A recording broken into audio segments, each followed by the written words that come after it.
In the last two videos, I've set the stage for what I'll talk about in this one, which is actually a very, very important breakthrough that can help you explain so many things about our situation on Earth and our situation as spiritual people. So I have talked about the fact that there are 144 possible levels of consciousness that we can have on Earth, and that we start our journey on Earth at the 48th level. And the choice is we can go up from the 48th level or we can go down from the 48th level. So what was very important for me to understand is that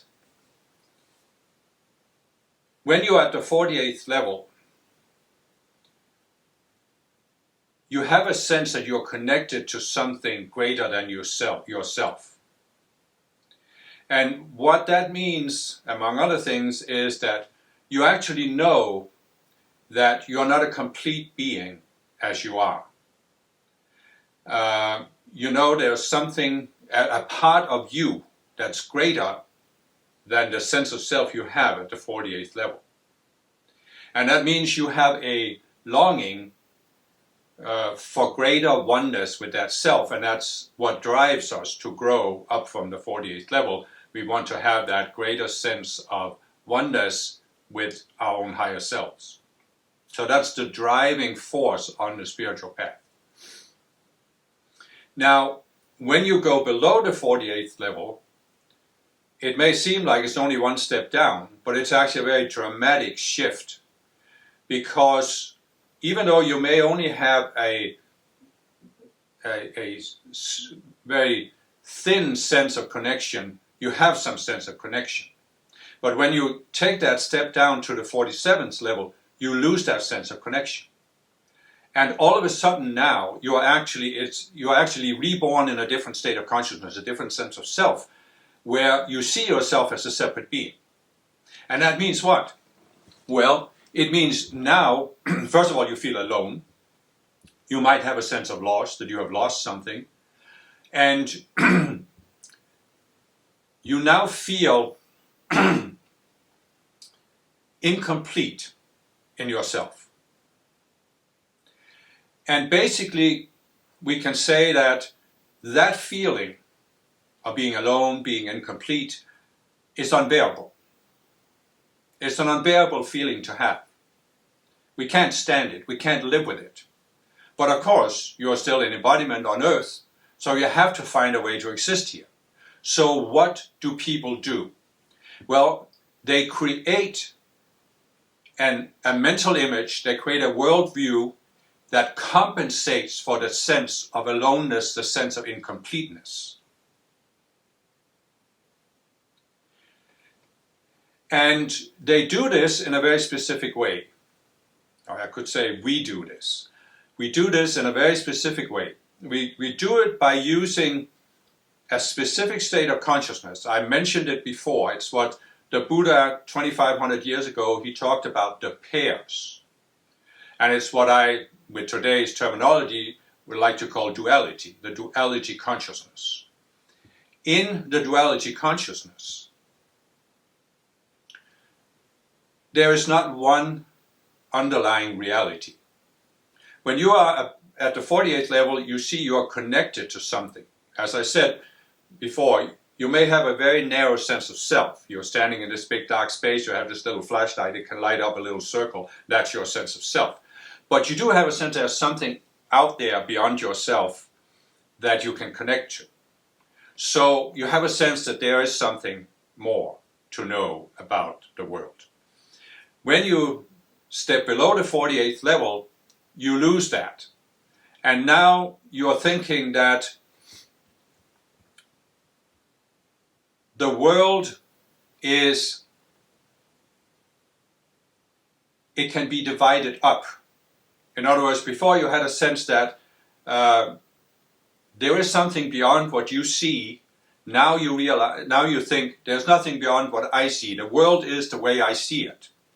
And you see that you are separated, you are alone, and therefore you go into this duality state where you think that everything must be divided. There are two divisions. and there's one polarity that's true, therefore the opposite is false. One is right, the opposite is wrong. One is higher, one is lower. All of these polarities, you polarize everything. But on top of that, on top of just distinguishing, because you can say obviously there's a difference between the sun and the moon, but on top of this distinctions, you impose a value judgment. You say, this is good, this is evil. So what I came to realize a number of years ago was that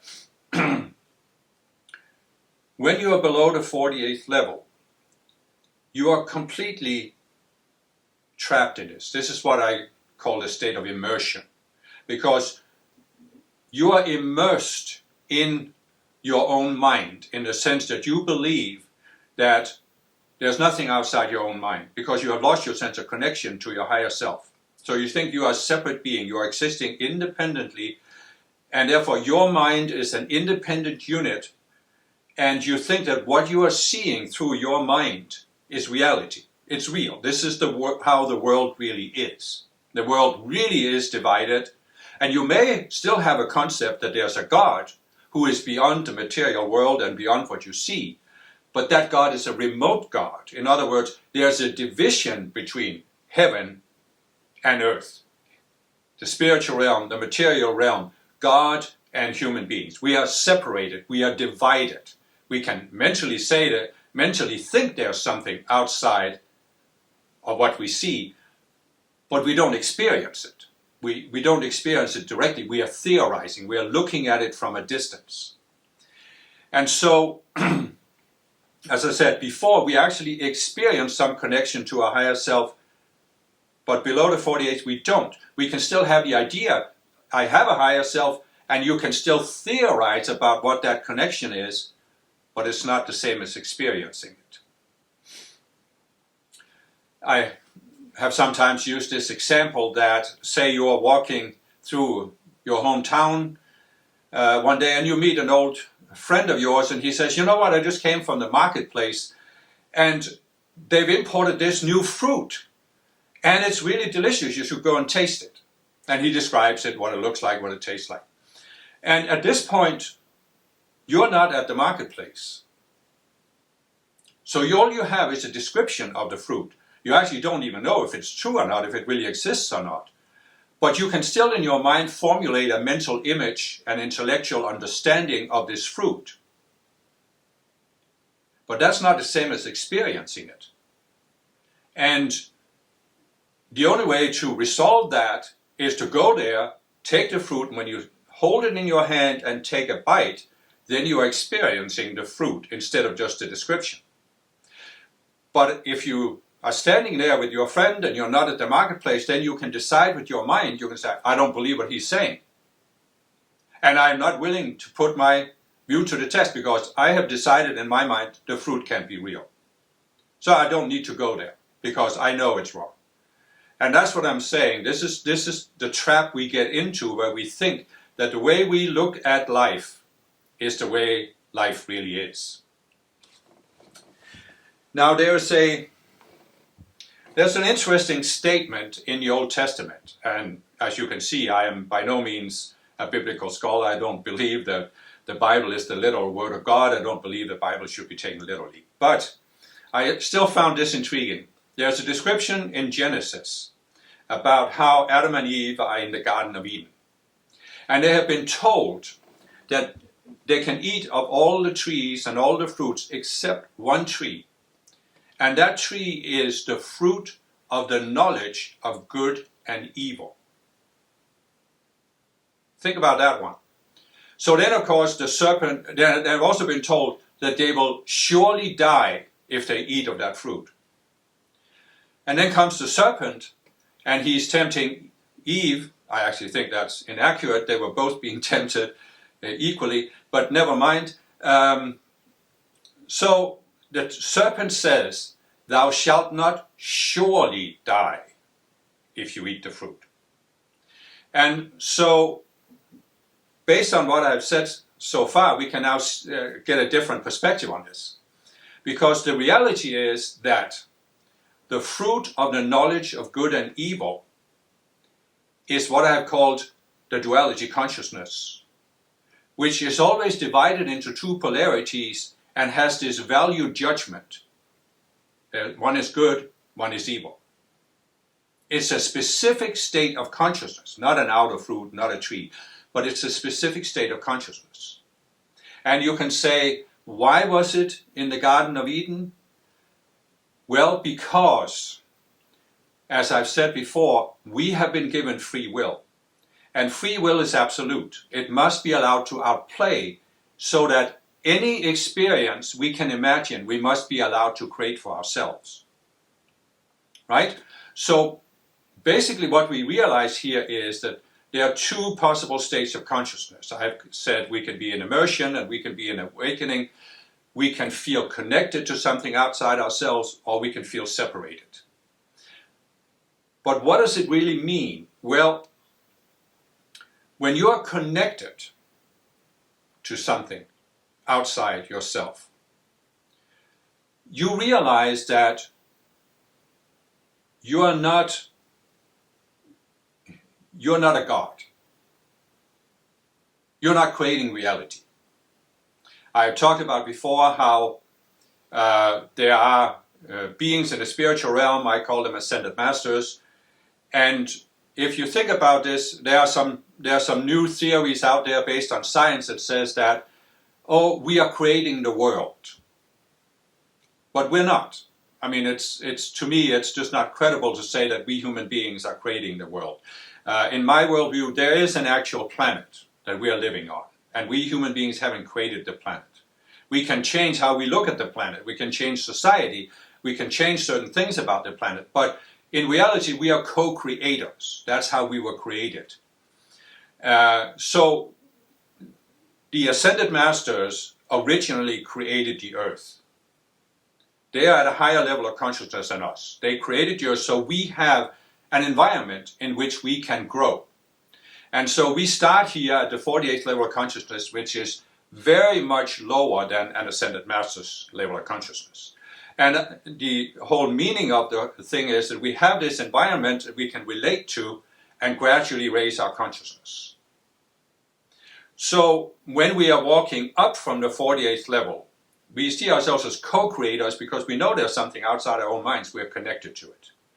So we are striving, you could say, as we rise on the spiritual path, we're striving to discover how the world works. What are the principles that the Ascended Masters used when they created the world? And then we become more and more knowledgeable of those principles. We become able to use them to co-create the kind of experience we want to have on Earth. And in doing so, we are connected, so we know we are not alone here, and we know that we don't want to harm other people. So everything we do there is harmonious. It doesn't harm the whole. So this is the state of being a co-creator. But if you take free will, this is one aspect of free will. You see yourself as connected to something. But if you take logically and say free will must be allowed to outplay itself, so what's the other option for exercising your free will? It is that you actually say, but I don't want to be a co-creator. Don't want to discover the principles for how the world works. I want to define my own reality. I want to be like a God who is defining what is real and unreal, what is good, what is bad. And that's the consciousness we step into in separation. And in separation, we are building a worldview of how the world works. And we do this by using this duality consciousness. This can be a little subtle, tricky to understand. It took me a while to understand this myself. And I'm going to talk more about it in a future video. But just for now, we create the division into two distinct polarities. We say one is right, one is wrong, one is good, one is evil. And what does that do? It allows us to ignore certain things, to deny certain things. You think about what I've said. When we are connected, we realize, or at least we can sense that there must be a higher reality than what we can see right now. So our minds, the worldview we have, is not complete in itself. And we are striving to come to see that reality, how the world actually works. When we go into separation, we lose the sense that there's a higher reality. We think the only reality is what we see right now. We can still try to make it more and more sophisticated, but we basically believe that the world is the way we see it. And the world does have these two polarities. It is real that there's a God, and he has an opposite called the devil, for example. But the thing is, when we go into duality and separation, there's no longer one reality we're striving to know. There are now two polarities, and we can't escape them. In other words, it's not a matter of thinking that, as many religious people think, for example, that God is the true polarity, and for some mysterious reason which most religions can't understand, there's also a devil. But eventually God will destroy the devil, and then there will only be God. But that's not reality. That's an illusion created by duality. The thing is, when you step from connectedness into separation, you do this by going into this state of mind that has the pairs, the two polarities. And it's not that one was created first and the other later. They both come into being at the same time. One cannot exist without the other. They are always relative to each other. If you think that God has an opposite, the devil, it's not the real God. It's an artificially created God. It's a mental image of God. If you think that good or goodness is opposed by evil, it's not real goodness. It's a mental image of goodness. And this mental image must have an opposite.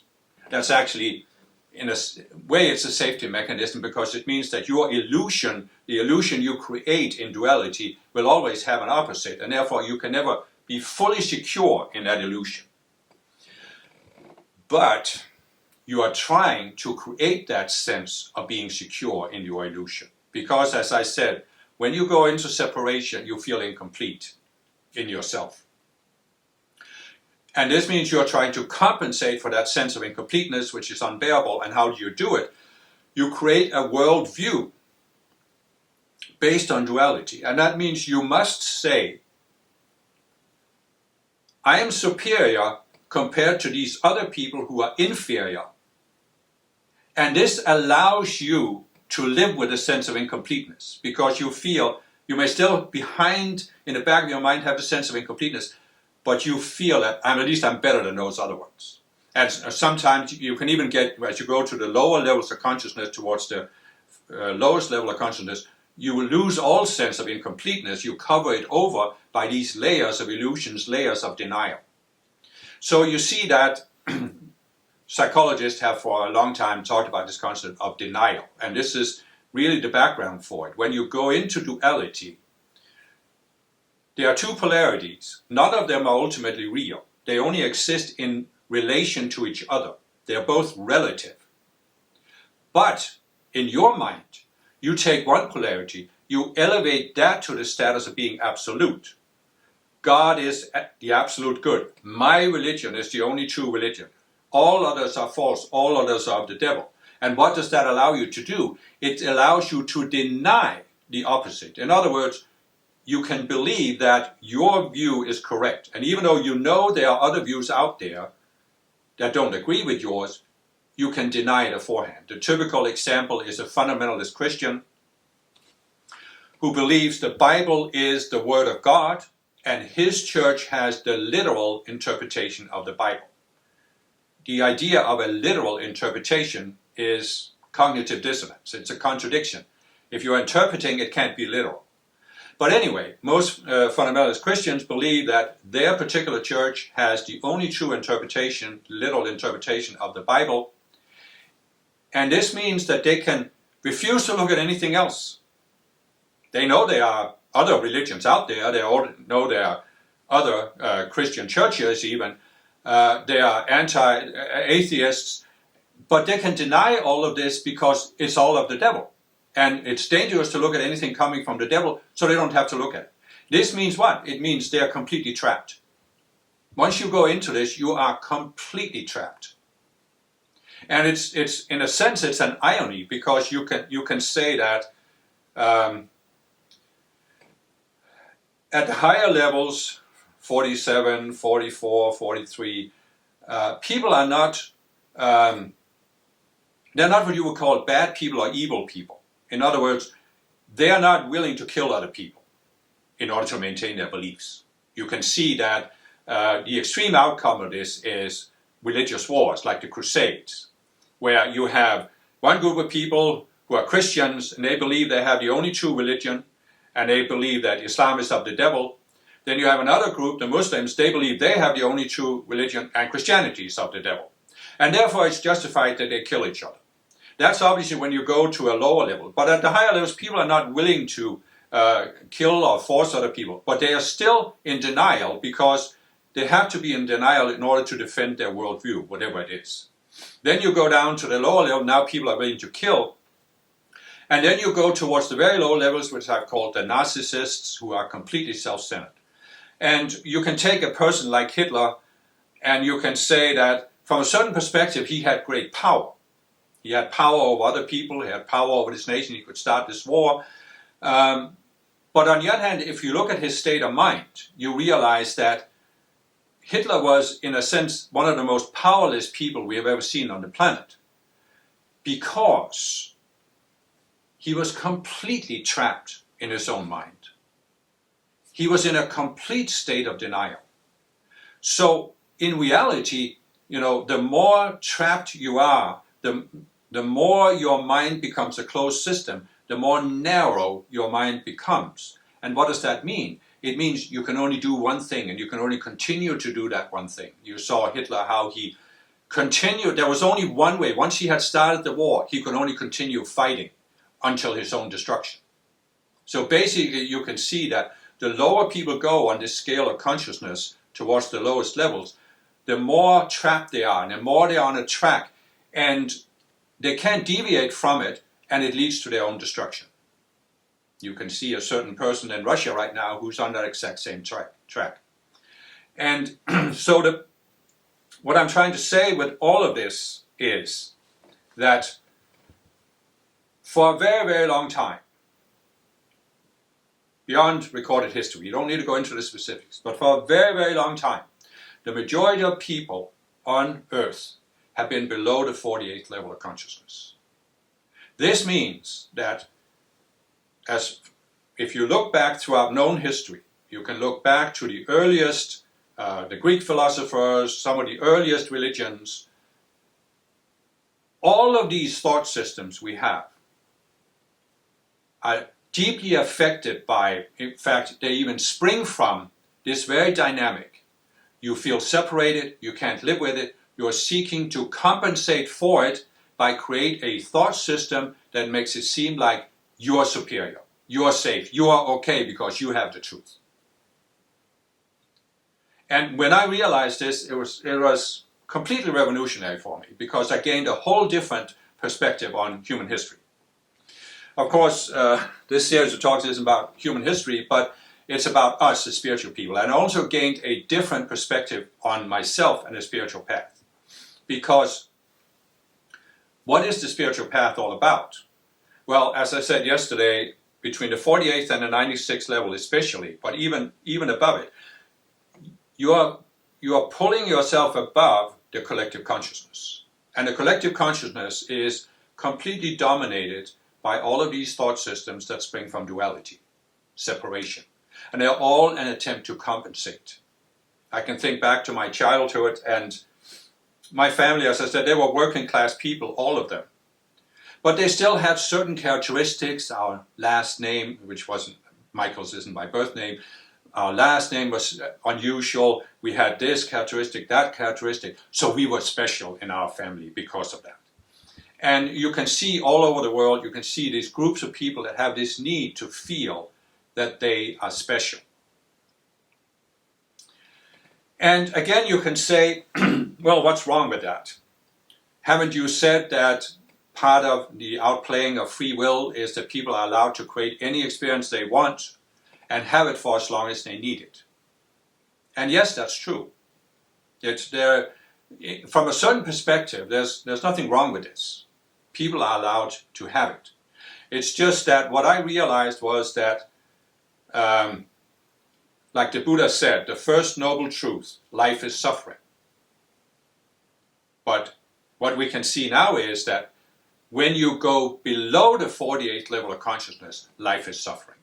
And why? Because you go into this state that have the pairs, the polarities, and there is always opposition. So you always feel you are threatened. In other words, by the fact that you feel separated, this is unbearable, you have to compensate for it. You compensate by creating a worldview as a view of yourself, but it will always be threatened by other people not sharing your worldview. In other words, you could say, story of the Garden of Eden, if you eat of the fruit of the knowledge of good and evil, ye shall become as gods, knowing good and evil. So in a sense, you go into this state of separation and you feel incomplete. And of course, if you were a god, you wouldn't feel incomplete, right? But you feel incomplete. And you are trying to create a worldview that makes it seem like you are a god because you have the absolute truth. Unfortunately, all of these other people on the planet have the exact same need. So they are trying to create a worldview that says they are gods. And obviously, that will clash. You can never agree on this, right? You can never actually come to resolution. This is what I realized. As long as people are trapped in this duality consciousness, there can never be peace on earth and goodwill among men. It cannot happen because everybody is trying to achieve something that everybody else is working against. Everybody else is trying to convert everybody else to see the world they see it. It's in a sense a projection game. As a result of the compensation game, you are compensating for your own inner incompleteness. You are projecting out a certain appearance, a certain image that, no, I'm superior to you. And then you are expecting that other people shall agree with you and bow down before you and worship you as a god. And of course, a few people have attained that level where they have been seen as gods on earth. And this is because there are some people that they can't achieve that sense in themselves, so they achieve it by following somebody else. So when I realized this myself, I first of all used it to look at myself and start looking at what do I have in myself? Do I have this mechanism? And, I can see when I look back, it actually took many years before I really grasped this duality. Probably, it must have been more than 20 years I was on the spiritual path, maybe 25 years before I really started seeing this the duality consciousness. And now that I look back and see that in those first 20 to 25 years that I was on the spiritual path, I was in my first and my second spiritual movement, my approach to the spiritual path was I was seeking to compensate.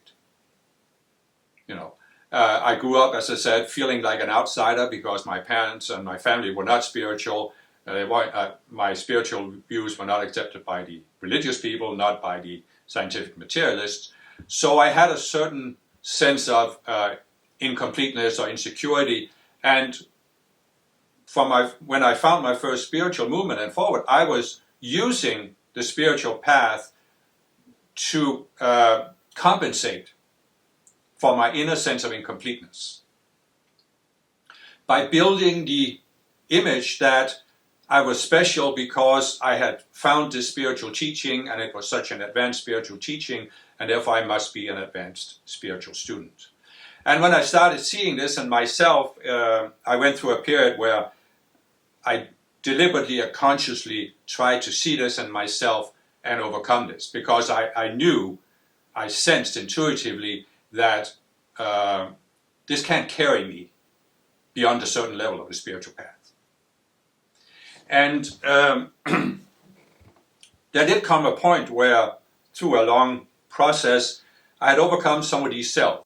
So basically you can say that I had a number of these subconscious cells built over many lifetimes that were based on this view that I was somehow special because of some characteristics here on Earth. But I did grasp at some point that this couldn't take me to the ascended state. That I actually grasped that all of it had to go. If I wanted to ascend, it all had to go. And I think that at a fairly early stage, when I found my second spiritual movement and I learned about ascended masters and the possibility we can ascend, I knew intuitively that it's in my life plan that this is my last embodiment on Earth. So I want to ascend after this lifetime. And that gives you a slightly different consideration there, because you can say that there are many spiritual people on the spiritual path who are, it may not be in your life plan to ascend after this lifetime. You might actually want to come back into embodiment to help bring the Earth forward into a golden age, which I'll talk more about later. So if that's the case, then you have a slightly different consideration. But if it is your last embodiment, then you have to take some more drastic measures to overcome all of these selves that tie you to Earth. Because as I mentioned in the previous video, I had this vision that making your ascension is the final exit from Earth. You are leaving the Earth behind for good.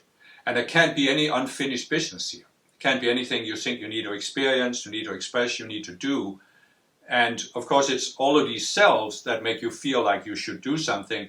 So they have to go. You have to discover them and just separate yourself from them and let them die. So this has been my process. And I'm not saying that applies to everybody else. But there came a point where I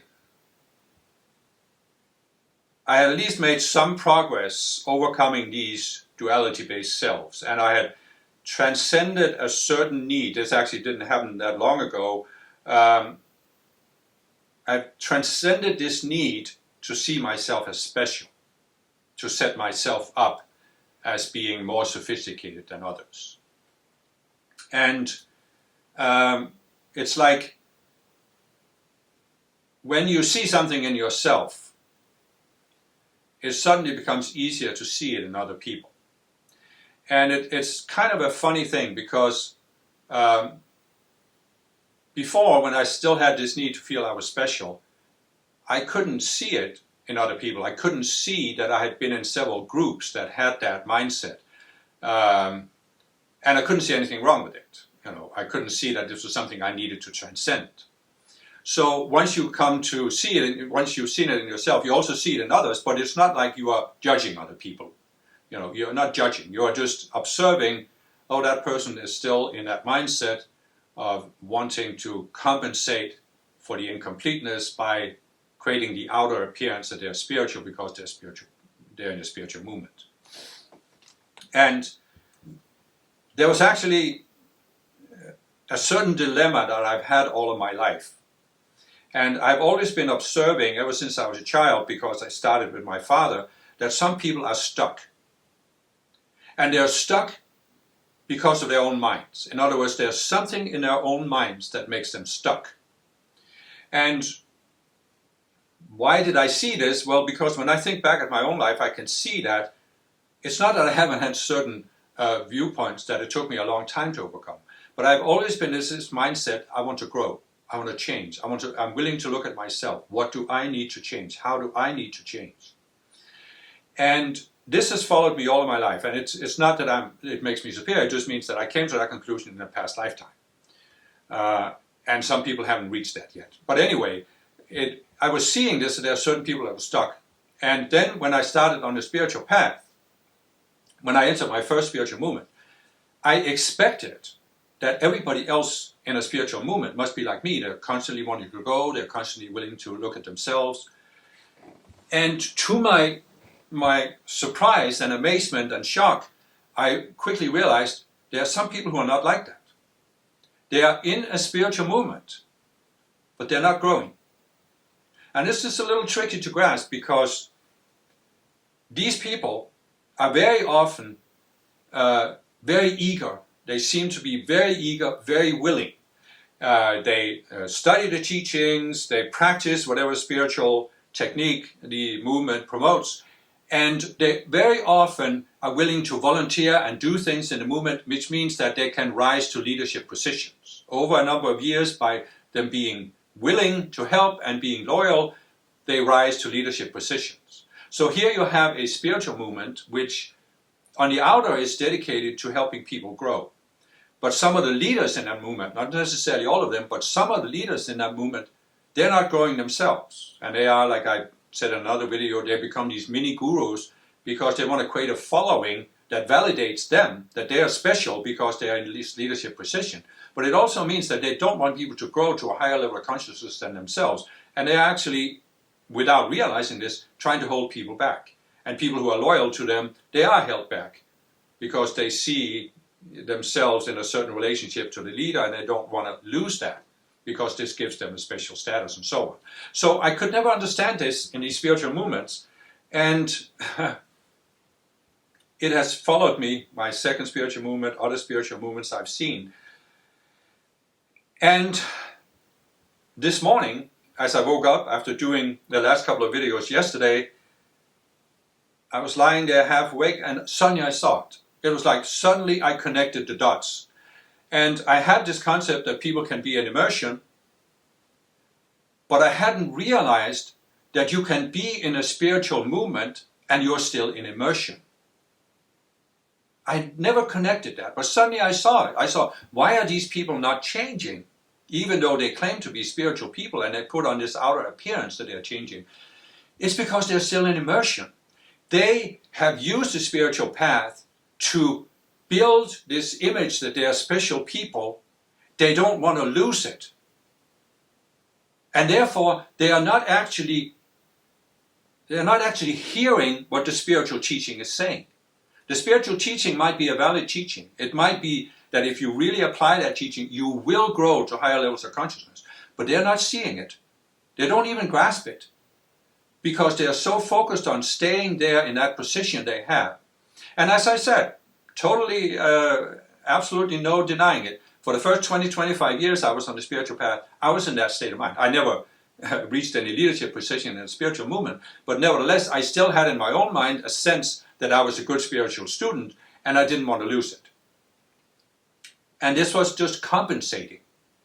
So I think that one of the greatest breakthroughs you can come to on the spiritual path is where you realize this dynamic and you start working on these compensatory selves until you come to the point where you don't need to compensate anymore. And how do you reach that? As I've said before, is if you look at your mind, right? You have the conscious mind. Then in the spiritual realm, you have your higher self.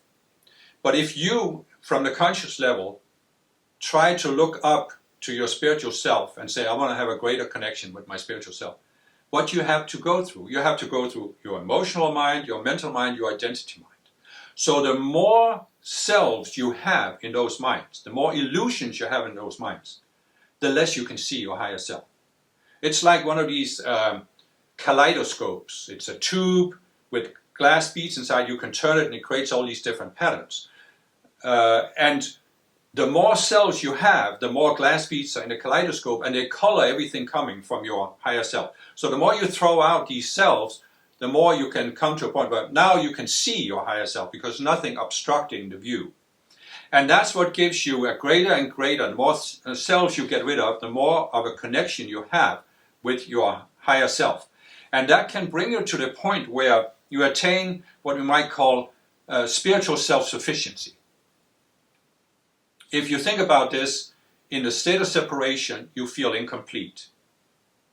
But you are trying to compensate for that by building this outer appearance in the world that makes you feel special compared to other people in the world, so you can forget your inner sense of incompleteness. But what is the only way to overcome the sense of incompleteness? It's to connect to your higher self. Because what will your higher self do? It will give you that sense that you need, that you are part of something bigger, that you are loved, because your higher self loves you unconditionally. And it's that unconditional love that makes you feel complete. But that love can only come from inside yourself. It can't come from other people or the world or an external source. So in a sense, you could say that when we start at the 48th level, even when we go up, we still have a certain sense of being incomplete. But as we move higher and higher, we get less of a sense of incompleteness, because now we experience the love coming from our higher selves, and it gradually completes us. And there can come this point where you may not be totally united with your higher self, but at least you have come to the point where you no longer need these compensatory selves, because you don't need to put on an outer appearance that you are special because you're a spiritual person. Because you have the sense that you are special, or at least you have the experience that you are special, because you experience oneness with your higher self. So in other words, spiritual self-sufficiency, a sense of completeness, cannot come from outside yourself. It can only come from inside yourself.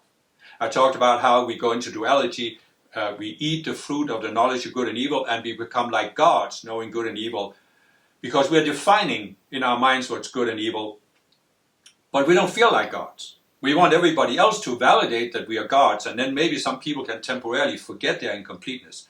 But the only sense of completeness is actually to connect to your higher self. So instead of trying to get something from outside yourself, you get it from inside.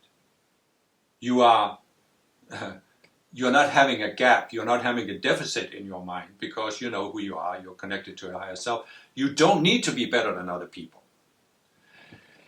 And man, it's just such a relief to make that switch. And it's not just one switch, it's gradually overcoming these compensatory selves. It's just an incredible freedom. I mean, I can think back, just a few years. I still had this need to put on a certain appearance. For example, I said I was at one point very attached to being seen as a good person. And so it was very important for me to be seen as a good person. But of course, in order to have the feeling that I was a good person, other people had to see me as a good person. That means that in order to, this is the essence of the compensation games, I was really seeking a certain feeling inside myself. But I was thinking that the only way to get that feeling is to change the minds of other people. Whereas the only way to get a certain feeling inside yourself is to change your own mind. Never mind other people. So, before, when I was in this self, I was inside this self, looking at the world, looking at myself through this outer self, I felt incomplete. And I was very, very serious about holding this outer image. Which means I was trapped in it. A lot of my mental resources was geared into always evaluating every situation. What did I say? How to do? How did people react? Do they see me as a good person or not? And I was very serious about this. But when I finally got out of that, I just felt so much freer. And the same thing with other selves, the whole idea that you should be a certain way as a spiritual person or as a spiritual teacher, I came to a point where that just fell away too. And I could say, well, I am who I am. I am constantly striving to grow. I don't claim to be in the highest state of consciousness one can reach on earth. I don't have a need anymore to make any claims like that. So I can just allow myself to gradually grow to higher and higher levels of consciousness, but I can also allow myself to express myself at my present level and just be free to express myself and enjoy life. And the difference is just incredible. I mean, there's actually an interesting statement in the New Testament where there's a young man that comes to Jesus and he says, Jesus, I'd like to follow you, but my father just died. Allow me to go and bury my father. And then Jesus looks him straight in the eye and says, let the dead bury their dead. It doesn't say in the Bible that Jesus looked him straight in the eye. That's just me imagining that that's what he did. But anyway, let the dead bury their dead. And Jesus talks about it in other contexts too. So basically what Jesus was saying between the lines, which no Christian has understood, is that As long as you're in this state of consciousness where you're trying to compensate for the incompleteness and you're using this duality consciousness to do it, you're actually spiritually dead. According to Jesus' definition, you're in a state of spiritual death. And Jesus was saying that by following Christ, which is not him as an outer person, but the Christ consciousness, the consciousness of oneness, you can be reborn into life, into a state of life where you are now alive. And you think back to what it said in Genesis, that Adam and Eve have been told that if they ate of that tree of knowledge, they would surely die. And we can now see that they didn't die physically, but they died spiritually, because they went into this state of consciousness where they are separated. And when you see yourself as separated from your higher self, you can't walk the path of gradually attaining greater and greater oneness with your higher self. So what Jesus actually came was to give us that path, and that was also what the Buddha did and what all true spiritual teachers are attempting to do. So the question, you might ask yourself is, have I grasped this? Have I understood this? Have I really seen the need to make this shift? Or have I been in a spiritual movement studying spiritual teachings, but I'm still seeking to compensate? In other words, you are still spiritually dead because you haven't been reborn into a new sense of self. And in my opinion, it's not, you can't say that once you pass the 48th level, you overcome the sense of separation completely, because it's so infused on the planet in the collective consciousness. There are so many of these collective cells that we have taken on from our family, from our society, in many past lifetimes. So walking the path up, it doesn't mean that at the very beginning you overcome this illusion, this compensatory mechanism. And I don't think there's a specific level of the path where you overcome it. But that means that you can actually overcome it at any time, at any point in time. Wherever you are at on the spiritual path, you can overcome that sense, because you can at least come to grasp this intellectually and strive to overcome this compensatory mechanisms, these compensatory cells. You can look for these cells and say, am I trying to compensate here? I had a situation a few years ago. There was a group in Russia who had invited me over a couple of times to do conferences, and then they later decided I was no longer a true spiritual teacher and they didn't want to have anything to do with me. But what I learned about that group was that there was a little core of that group. They believed they were the most advanced students in that group. But I was told that they actually believed, and maybe they still do, I don't know, they believed they were the most spiritual people on the planet, the most advanced spiritual people on the planet, this core group of 5-10 people. And when I heard this, I thought, yeah, I'm sure they believe this because they haven't had the experience I've had. But in the 47 years I've been on the path, I have seen other groups of people, where a small group of people were absolutely convinced that they were the most advanced spiritual people on the planet. And in my mind, I can't help but say, well, they can't all be right, can they? And in my mind, I also take the step back and say, what if none of them are right? Because what if the whole concept that you are the highest spiritual students on the planet is meaningless? What if it's actually a sign of this compensatory mechanism I've been talking about? You're trying to set yourself up so you can feel complete by comparing yourself to other people. But as long as you're comparing yourself to other people, you are still in this dualistic mindset. You still have polarities. There's a higher, there's lower. There's less sophisticated spiritual people and more sophisticated spiritual people. And that's a comparative state of mind. It's a relative state of mind. It's dualistic. So once you rise above that stage, this whole thing falls away. It's meaningless to talk about more or less sophisticated. What does it matter to you? All that matters to you is that you have the connection to your higher self. Therefore, you feel complete in yourself. You don't need to compare yourself to others. You don't need to put other people down. You don't need to put them up either. And that's basically what I wanted to say in this talk. I will obviously build on some of these things later, because I think once we understand these compensatory mechanisms, we can take another look at spiritual movements, and we can see how many of these mechanisms there actually are out there. And it can really help us make progress on the spiritual path when we see this. And it's not that I'm in any way trying to say that, oh, this is wrong, or these people are primitive. I'm just saying these compensatory mechanisms keep you trapped. So if you want to be free, then you need to come to see him and let him go.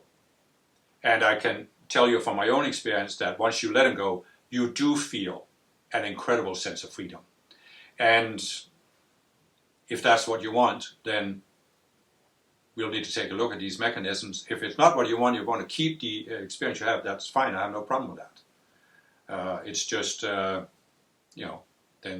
that's not really the kind of people I'm seeking to help. I actually realized, now I'm going out on a tangent again, but I realized this morning as I was meditating on this that I personally have had this desire, probably for many lifetimes, to help these people who are stuck. And that's why I chose to have my father as my father, because as I said, he was the first person where I really saw that here's a person who's stuck because of his own mind. Since then I met other people, of course. So what I realized was that I have, probably for many lifetimes, had this desire to help these people who are stuck. But I have also realized I can't help them.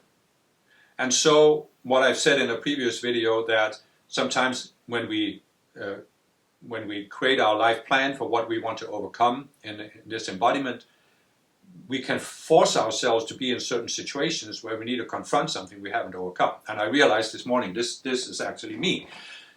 I wanted to overcome this desire to help these people who are stuck, who can't be helped.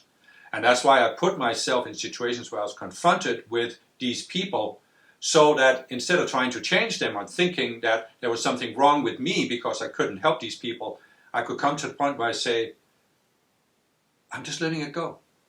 I'm just letting that self that thinks that I have to help these people, I'm just letting it die. You are self, you are not me, I'm not you. I don't want this experience anymore. Because it's constantly frustrating. You're thinking you have to change other people, but you can't change them. But why are you doing it? You're doing it because you're trying to create a certain feeling in yourself that you are a good person, you can help everybody. And it's just completely unnecessary. So this is the self I'm working on right now, letting it die, just letting it go.